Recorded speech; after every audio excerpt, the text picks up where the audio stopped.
Well, praise the Lord and good night to all our wonderful listening audience. You are here at the Bishop's Corner International.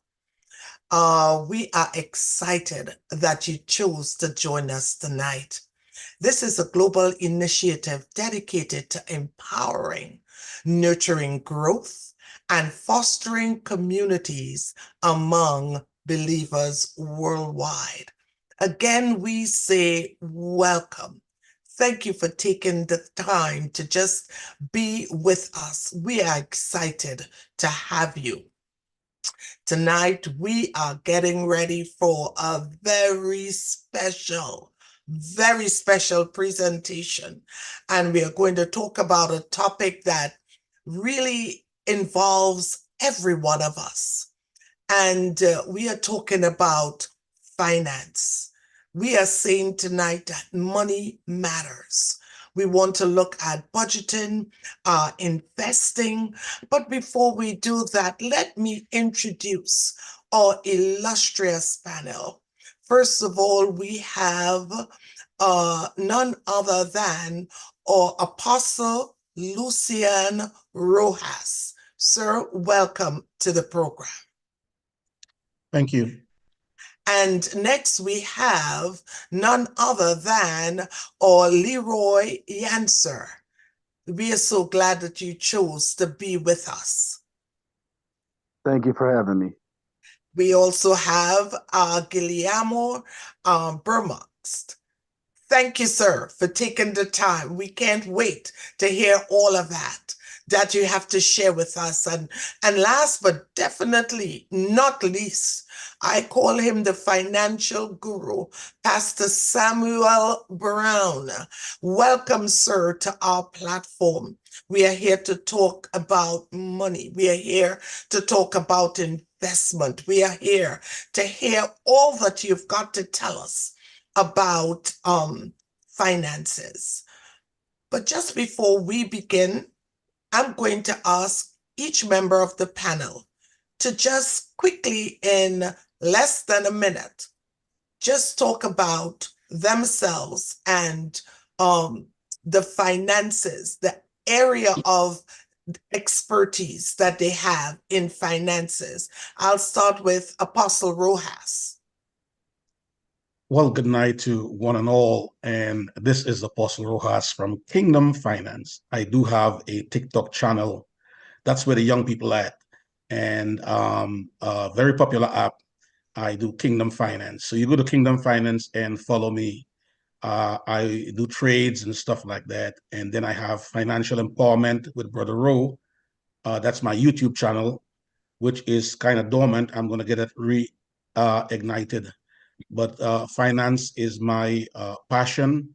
And by the way, let me just say quickly that this month, the month of April, is known as Financial Literacy Month. I think this started in 2004, some 20 years ago, with the U.S. Senate.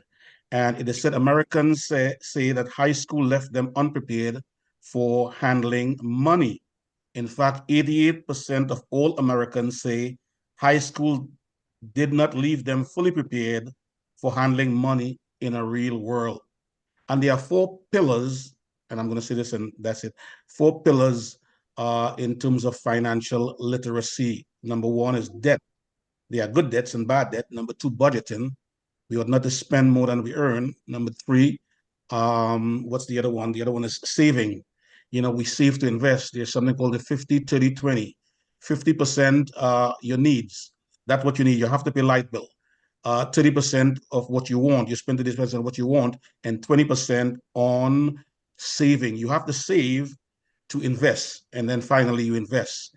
You must have some capital to make an investment. So thank you, and you'll hear more from me.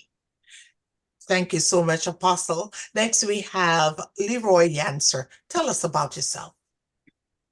Well, I have a YouTube channel called 40 and Broke. My name's Leroy Yancer, and my expertise is basically day-to-day budgeting, finances, and getting your finances under control because nobody wants to live paycheck to paycheck. Nobody wants to swim in debt. So we all want to live the life of our dreams, and that's what I try to teach everybody. I try to teach everybody how you can get your finances under control so you can live the life of your dreams. It's not rocket science, it's not hard. It's simple concepts, and I just try to teach it to people. Beautiful. Thank you, sir. We have Mr. Guillermo Bermix. Yes, I'm very glad to be here. Guillermo Bermudez is my name, and I have a YouTube channel called Finance ABC's apostrophe S. It's a channel dedicated to financial education, and I talk a lot about the concept of investing, how to invest money for retirement. And my passion is to educate people about the virtues of investing in the stock market. Beautiful, sir. Wow, I need that class. And next we have Pastor Samuel Brown. Talk to us about your financial expertise, sir. Amen. Good night again, and thank you for having me. Of course, I strongly believe that everyone has an economy, and I believe that the hardest thing for us is to start our journey and to leave a legacy. And we understand that there's a culture that has been created by some and have adopted by many other people, that the money that they have access to on a daily basis, and weekly, monthly, yearly, decadely, if you may say, that is for spending on clothes, food and shelter, and recreational and personal cosmetic. So we live short-term satisfaction, but we have long-term frustration. So my goal, and it's not financial advice, is just to educate people on what I'm doing, right? It's not a suggestion for them to start a portfolio, anything like that. But I believe if I tell them how I'm doing and how I started and where I am, then that will kind of educate them that it's possible. Beautiful. I love that. It's possible. And that's what we are looking for.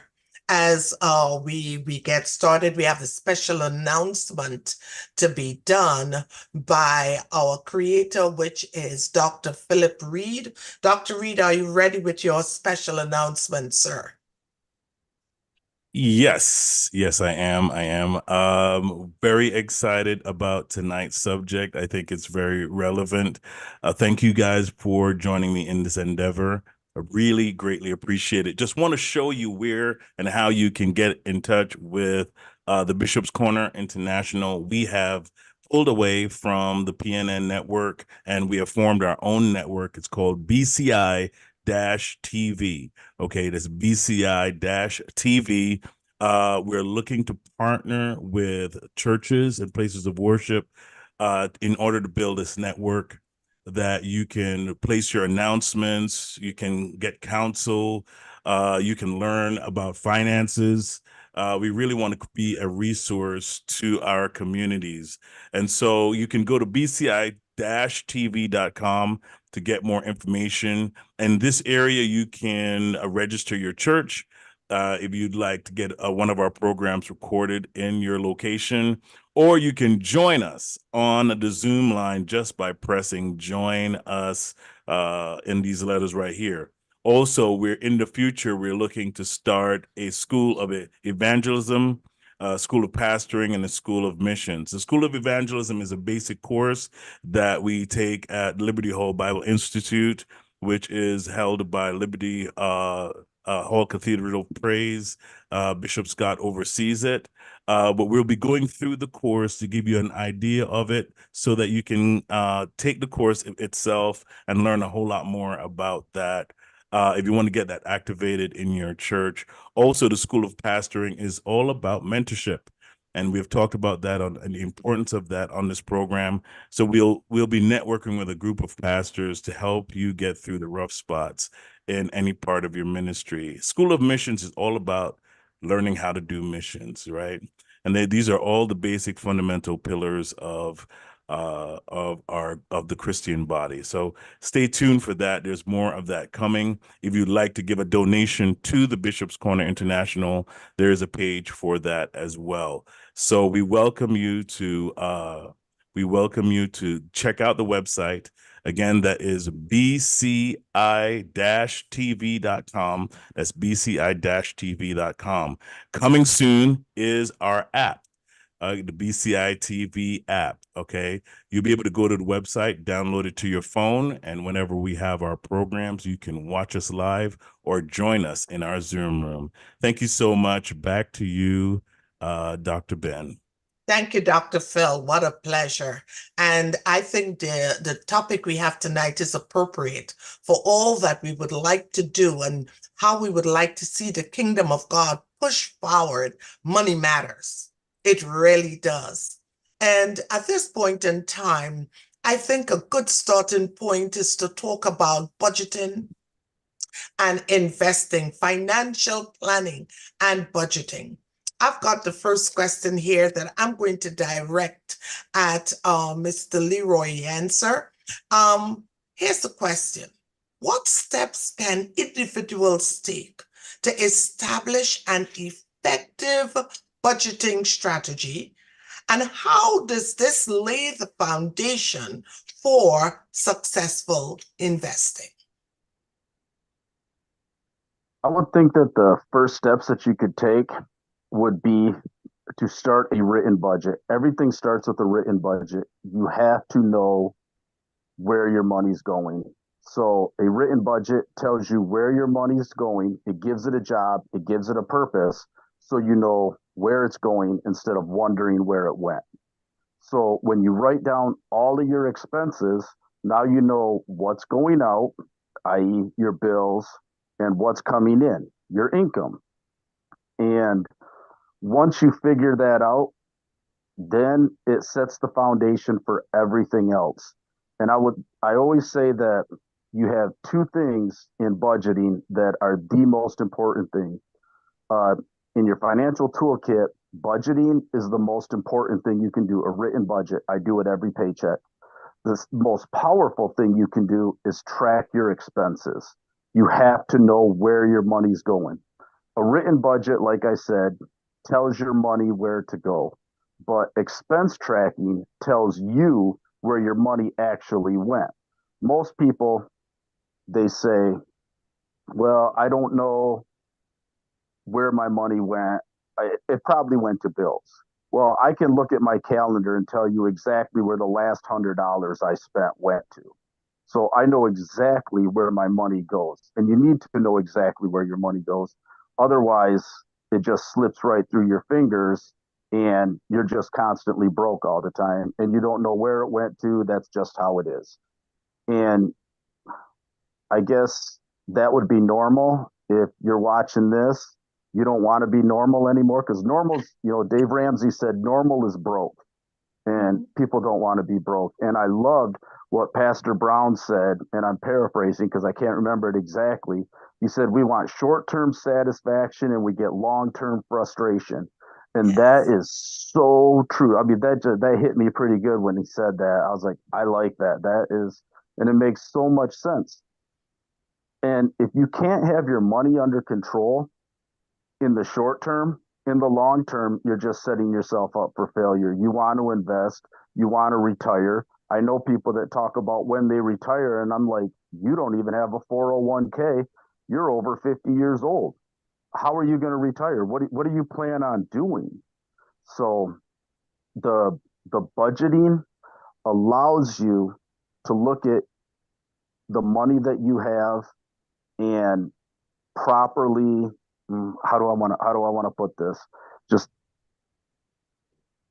properly put it to where it needs to go. So that way it's not just gone.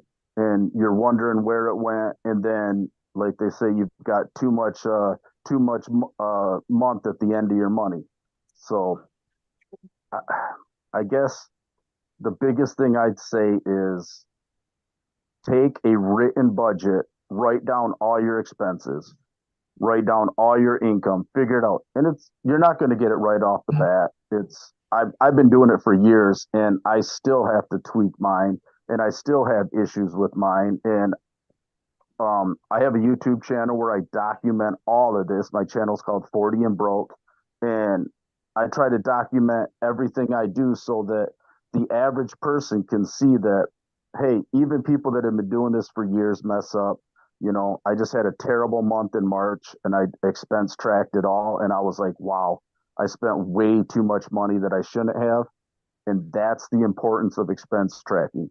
If you spend too much money, like somebody was just saying earlier, if you don't have the capital to invest, then you're not going to be able to invest. You need that capital, and budgeting and setting up knowing where your money's going by expense tracking will give you the capital you need to invest for your future. And I just try to keep it simple, and that's what it is.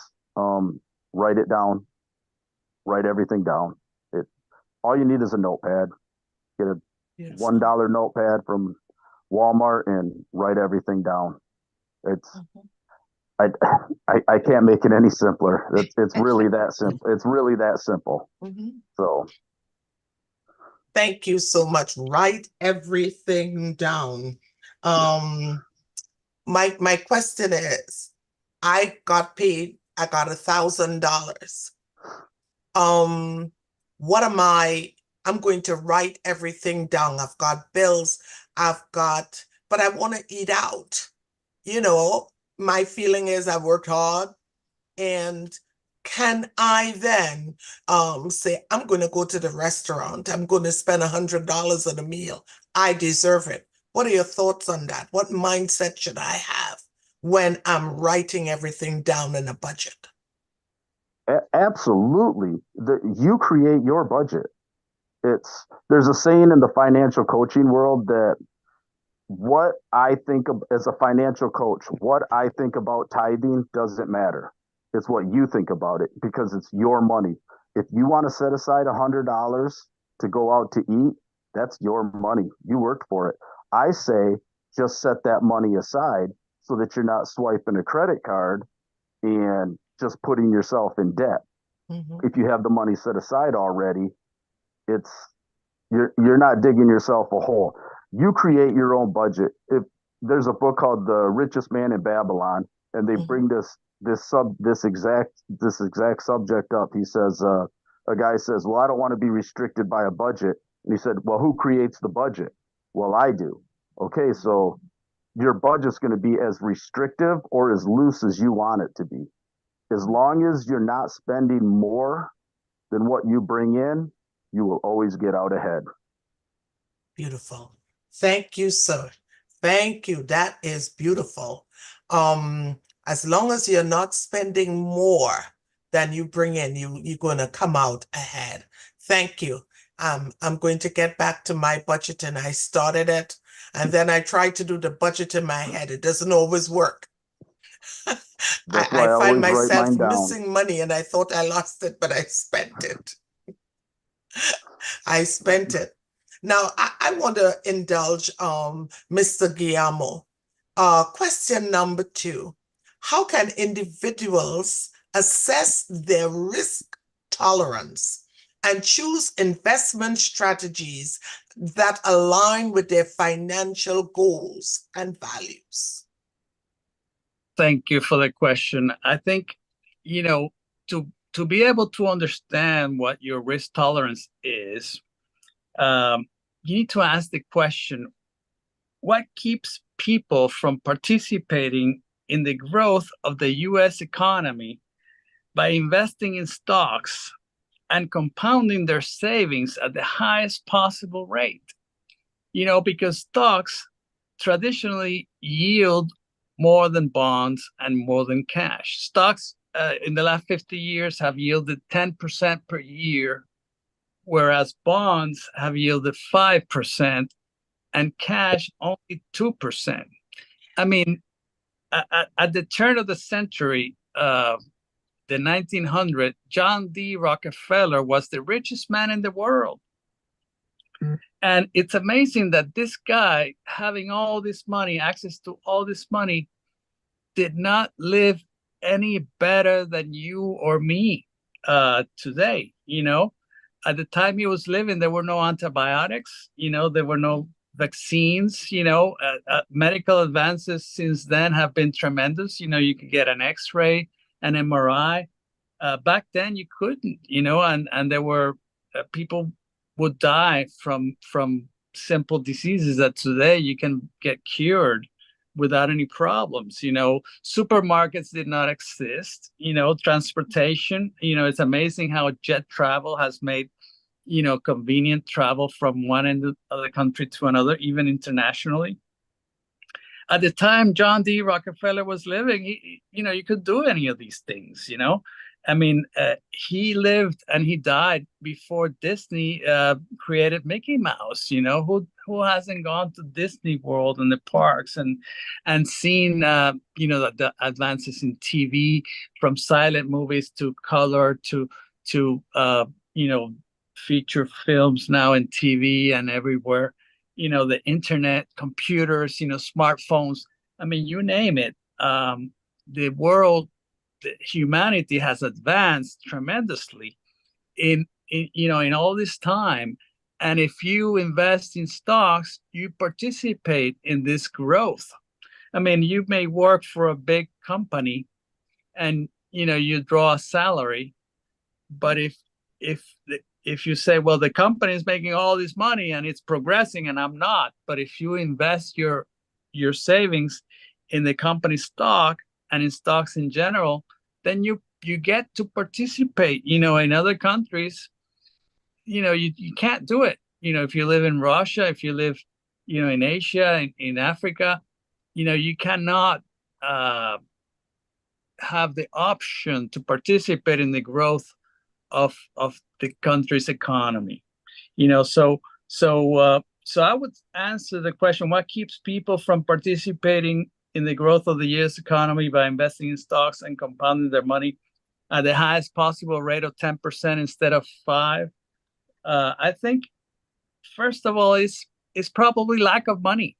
They probably don't have any money. They live in paycheck to paycheck, you know, but you know, you don't need a lot of money to invest. You know, you could start small with $50 a month.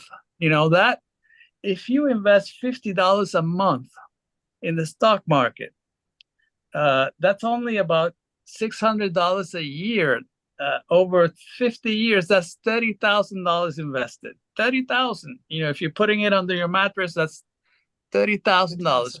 But if you compound it at 10% per year, it grows to be $866,000. That $30,000 becomes $866,000.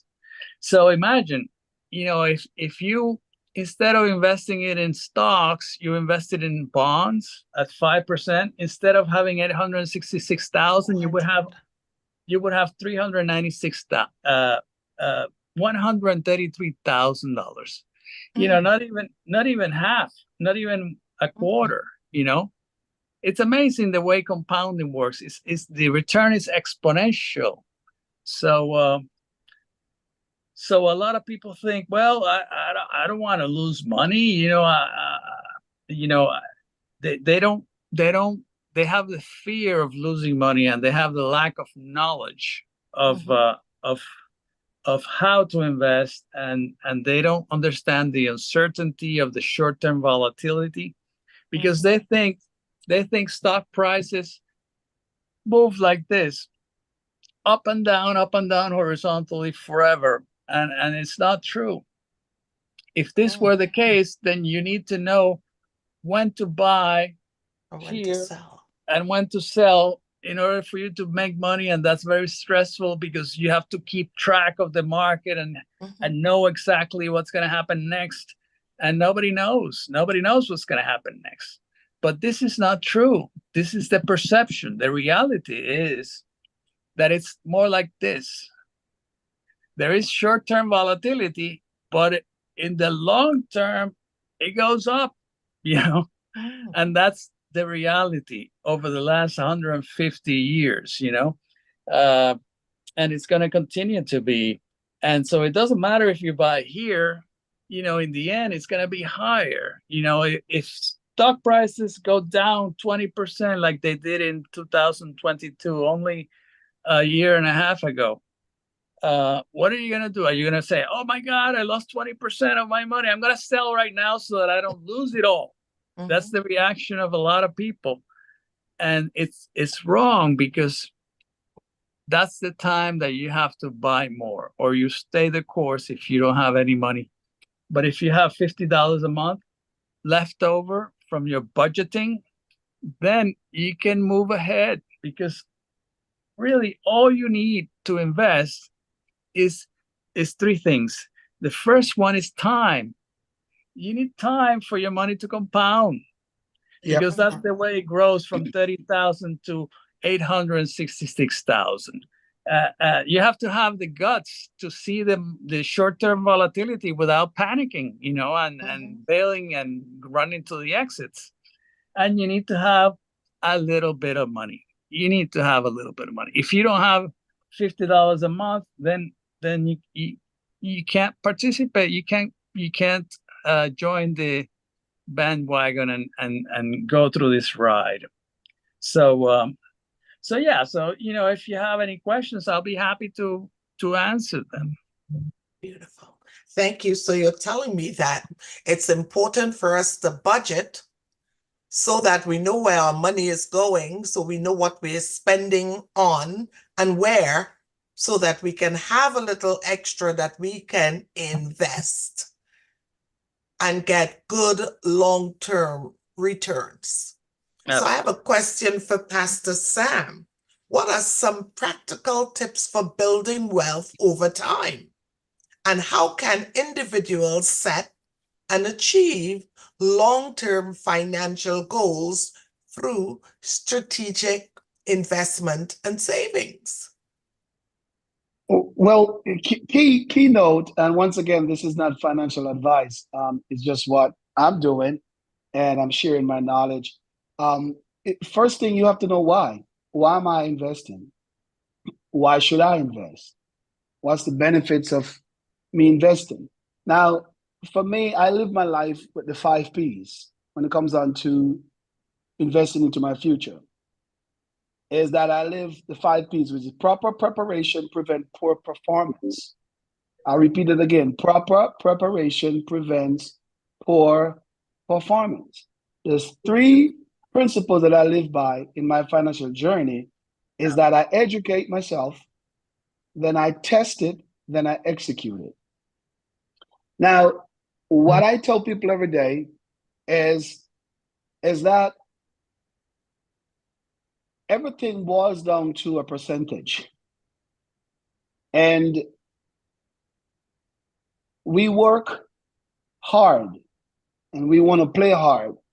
And of course, you know, if when you work for your money and you spend it all at once or short term, then you're pretty much just not planning for your future. So what I always tell people is that it takes patience. It's like you planting a garden. It takes patience. You have to plant the seed, and you have to nurture the seed, and you have to watch the seed grow. It's not the amount of money that you put in at once. It's the amount of money that accumulates over time. So you don't need a lump sum to start. You need a coffee money to start. Whatever you can do without for that day, you can use that money to invest. Now, the question that always asked is, what do I invest in so I can compound that interest over time? Now, in a nutshell, I know we're going to say a lot more, but in a nutshell, I'm an investor that trades. I'm not a trader. there's a myth surrounding when I put my money in the stock market that I'm going to lose. So I always tell people, you always tell yourself, I am an investor, because whatever you invest in will invest in you. If you save your money will save you. But there are ways in which you save your money. As the person before me, what's his name? Guillermo. Brother Gamma, yes. He mentioned something that is so crucial. And I would embellish that thought by saying that everyone needs discipline. If it means something to you, you will make sure you get it done. Most times, truth be told, we do things that we cannot afford, but we do it anyway because we find it necessary. It's the same thing with investing. We can't afford it, but we do it anyway because we find it necessary. Everything requires patience. Everything requires patience. Discipline, patience, discipline. Beautiful. I love that. Discipline. Poor preparation. Proper preparation prevent poor performance. I'll say it again. Proper preparation prevent poor performance. It's almost like a tongue twister. My goodness. I love that. I love that. And I'm going to take that with me. Apostle, can I have you on the same question? What are some practical tips for building wealth over time? And how can individuals set and achieve long-term financial goals through strategic investing and saving? What say you, sir? Well, certainly, I like the word long-term. I know time is of the essence, but can I just bring a little history and speak in layman terms so people can understand what I'm really saying? I came into this country in 1987. I think the stock market had just crashed, and I didn't know what was the market. When people tell me what the market is, a guy coming from the island, I think you're talking about punking and planting and banana and yam. Market. A guy from the island, grew up in the village, didn't know nothing about the stock market. And even when I started to work in this for the city in 95, I was 35 years old. In 2000, I started investing in my 401k because I didn't know what was a 401k. So the guy said, Rojas, you invest in the 401k? I said, what is the 401k? What is a 401k? And I started. So I did 15 years. And I left over $100,000 on the table because I didn't invest in that 5 years. Now, I am screaming to the mountaintop to young people, telling them to grind and telling them to start investing now because of compound interest. It is amazing. I think it was Albert Einstein that says compound interest is the eighth wonder of the world. He that knows it earns it. He that doesn't pays it. Let me ask a question. When you're young, you have the strength to work, to save money, get a capital so you can invest. And I don't care if you do 2 jobs, 3 jobs, whatever, make the sacrifice when you're young, because when you get older, Father Time is going to get you. It has never been defeated. When you're young, work, get a capital, and invest. Do 3 things. Invest, invest, and invest. You have to. Now, to tell you the power of compound interest, when you're young, you talk about risk tolerance. When you're young, you can invest aggressively. When you're older, you have to do it moderately. Why? Because if the market collapse, correct, or pull back, or there's a recession, you don't have time to recover. That's why when you are young, you can invest less and gain more. Let me tell you the power of compound interest. Let me ask a question here today. If you were to double a penny every day, you double a penny every day, you compound it, how long will it take you to get to $1 million? And what's something here? What's something how powerful? You know, I'm doing a prayer breakfast on June 1st at my church. It's called Empowerment Breakfast, because too long we badmouth money. If you badmouth your girlfriend, she's not going to marry you. You cannot badmouth the thing that you desire. People badmouth money. Money don't grow on a tree. Money is the root of all evil. Money is material. Money is carnal. Money is devil. And the Bible says different. Money answers all things. Now, if you double a penny, I want to show you something about the power of compound interest. If you double a penny, and there are stocks, by the way, oh my God, there's so much to share. There's two types of stocks: growth stocks and dividend paying stocks.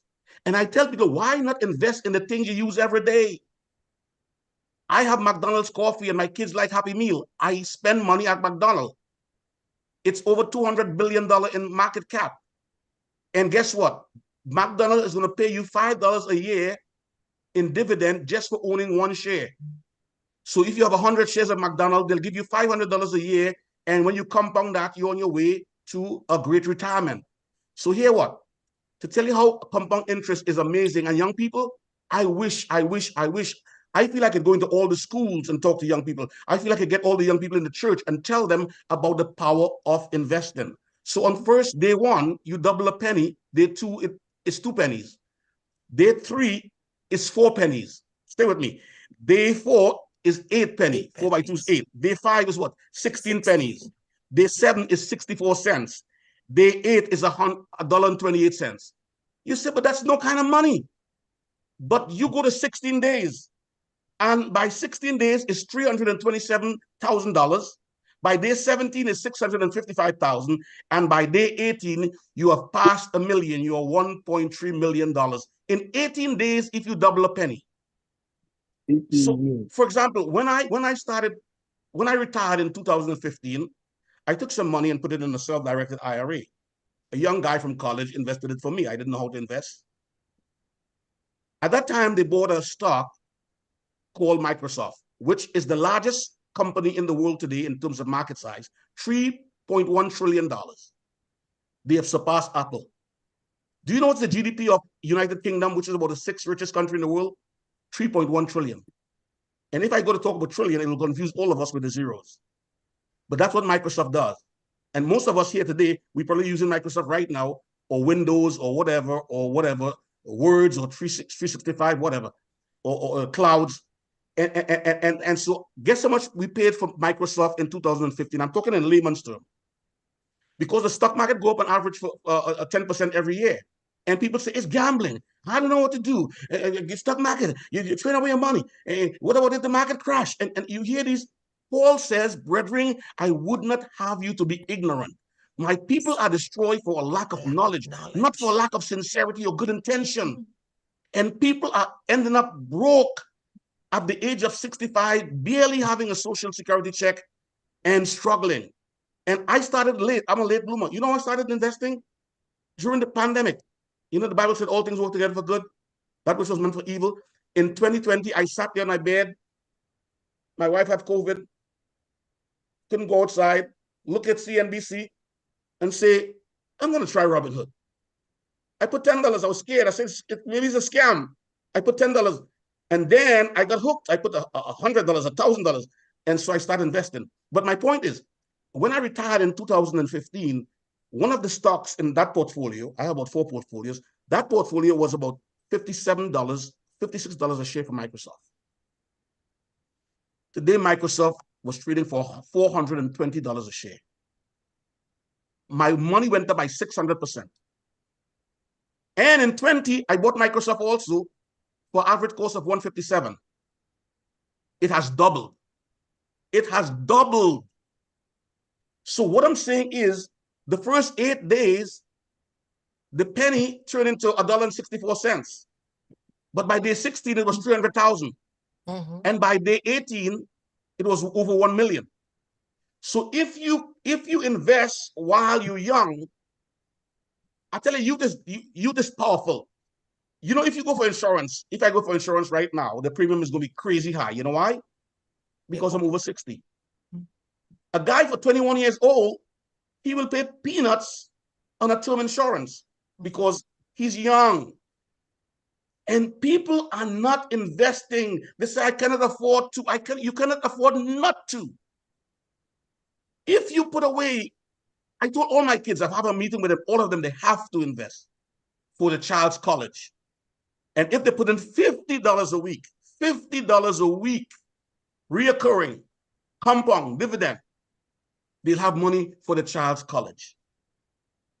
But we don't know, and it seems like nobody is saying anything. The Ethiopian eunuch was the Minister of Finance. He said, Philip said, do you understand what you're reading? He said, how can I accept someone guide me? Gosh, we ask people in the church to give. People cannot give what they don't have. We hear stuff like, you're going to be a millionaire. You have no goods and services. How is it going to happen? You know, we got to change that dynamics, and we got to teach people. The disciples, I got to stop. The disciples call unto Jesus and say, Lord, teach us how to. Teaching is powerful. If I feed you a fish, I feed you for one day. If I teach you, I feed you for life, and I free myself up, and I can empower others. So I would say start investing while you're young. And we could talk about so many aspects of investing, real estate, business. It's amazing. Thank you. Oh, I'm getting excited. Thank you sorry. for that. That was awesome. Now I've got a question for you. You said a young person can invest and they would have the tolerance to endure the market when it ebbs and waves. My question for you is this. Okay, I did not invest when I was young, and I don't have enough right now. Is there any help for me? What can I do now to help me, or probably help those who are coming after me? Dr. Ben, during my financial Kingdom Finance, a lady called me up. She said, Brother Rowe, it has passed me. I'm too old to invest. I said, no, you can still. But the power of investing while you're young, Warren Buffett, I think is 92. And don't run after these get rich quick and all these things and these pyramid and these get rich quick and your money will this and that. The stock, here the beauty about the stock market. Warren Buffett is going to pay the same price for a share in Coca-Cola as I do. If you and I, Dr. Ben, and I'm going to say, please don't misunderstand me. Depends on the shade of your skin. They could appraise a house for a certain price, and when a different person come, they could appraise it for a different price. What I love about the stock market and the fundamentals of the even playing field, if you're a millionaire, you'll pay the same price for Apple share as I will. The same price, if you're buying it or if you're selling it. Now, the thing about it, Dr. Ben, as you're saying, investing early.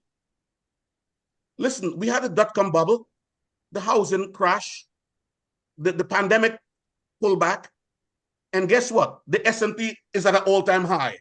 Do the math. So you can't worry about when the market go up and go up. That's why Warren Buffett says that the patient make money on the impatient. People see that today my portfolio was up $1,500, and before the day was over, it was down $4,000. The market goes up and come down. You can't lose sleep over that. It's gonna, as a matter of fact, when it's done, that's the time to buy. Yeah. So I'm saying long term, you set it and forget it. And we can do other things like options to make money and so forth and so on. That's more advanced. But all right, let me say this one thing before I close. If you don't know how to invest, you say, Brother Rowe, I don't know what you're talking about. I'm confused. I don't know. There are many brokerage out there that you have to invest through, buy stock through a brokerage. There's something called the S&P. And even Guillermo taught me, when I just started, I was like, let me buy a cheap stock, pump and dump, a SPAC. They go up today, go down tomorrow. And you know what's the best thing to do? If you don't know what to do, invest in the S&P, Standard & Poor, the 500 top stocks in America. Is called the SPY. And they have all the big names, all the big guns, Microsoft, Apple, all the 11 sectors are there. You're betting on the US economy. And guess what? They pay a dividend, it compounds, and it grows. And you'll be good. You'll average 10% annually. So what I'm saying is Warren Buffett, he invested long-term, one of the richest men on the planet, one of the smartest investor. He buy it, deal with a compound, he set it, and he's laughing all the way to the bank. So yeah, you could do it as a young person. The market could crash, go down, pull back, and you'll still be all right. Nice. Let me just add to that. Yeah, to your question. If you're young, you have more time to compound. But even at our age, when you retire, you're going to probably live 20 or 30 more years. And that's a long time for your money to continue to compound. And so the time has not passed you. You still have an opportunity to invest if you have the long-term mindset. And if you do, like Lucian says, you invest in the stock market index. That way you avoid individual stock risk, and you can participate in the growth of the economy. The S&P 500, like Lucian says, participates in 11 sectors of the economy. It's like a cross-section of the entire economy. And so you're going to grow. You're going to grow with time. And you can have, temporary setbacks, but it's just temporary. In the long term, it's going to grow for you. And if you retire at 65 and you live to be 80, 90 years old, you have 20, 30 years to go in your investment horizon. So you can continue to grow and participate with the economy and not sit on the sidelines and just watch the progress go without participating. Beautiful. Thank you. Mr. Yancer, quick question. How important do you think financial education is to the young as well as the old? And how would you go about doing that? I think it's extremely important because young, old, rich, poor, white, black, it don't matter where you're from. Everybody spends money. Everybody wants more money. Everybody needs more money.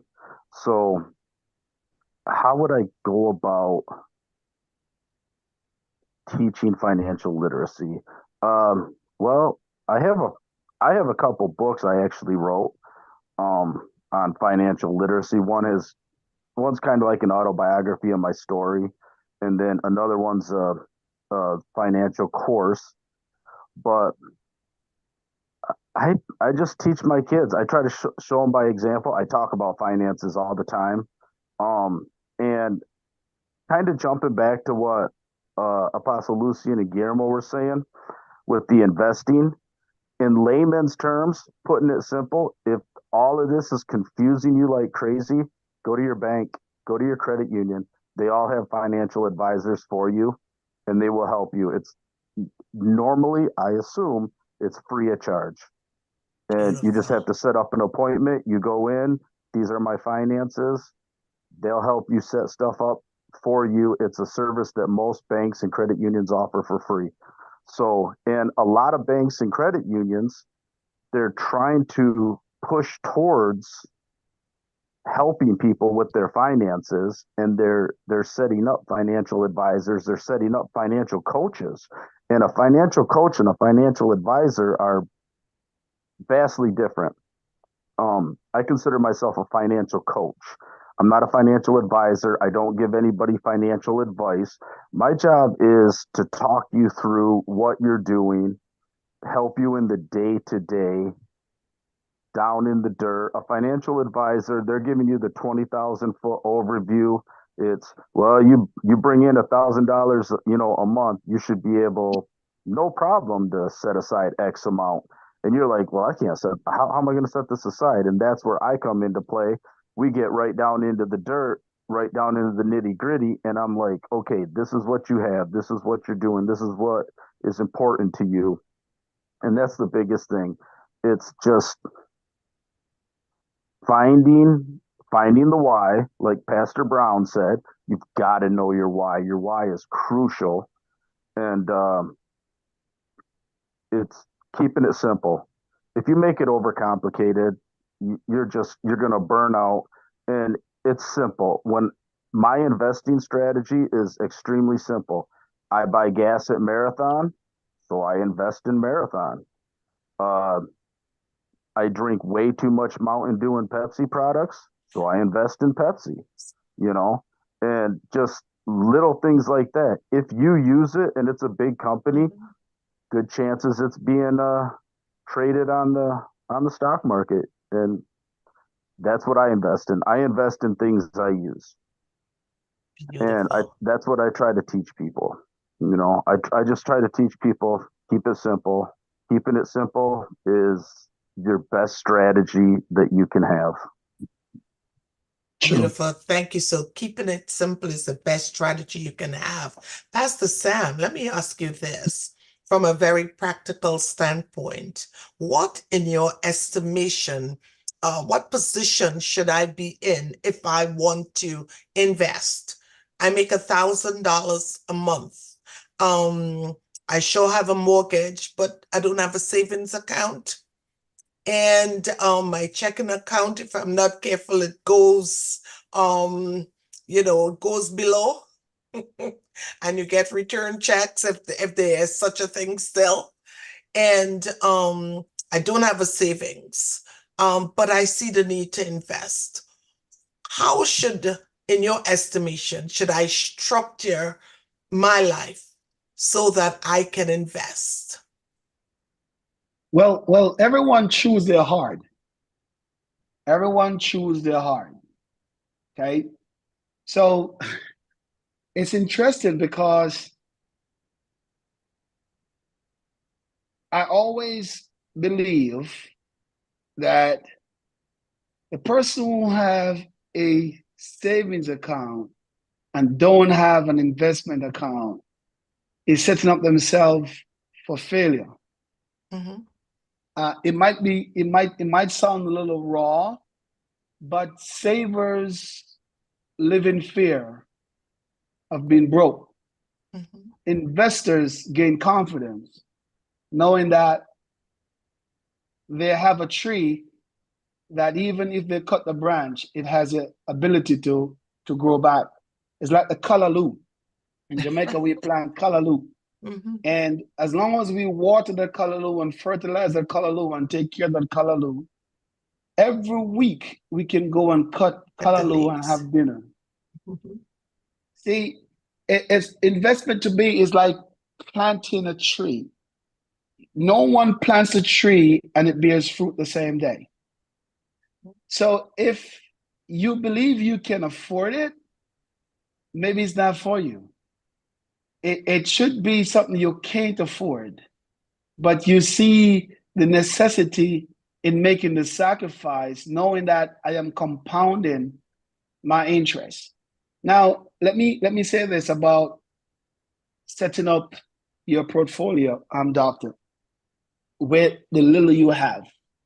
That $5 a day challenge that you put in place to say, okay, I can't buy the S&P 500 because it's too expensive. I can't buy the NASDAQ because it's too expensive. I can't buy the Dow because it's too expensive.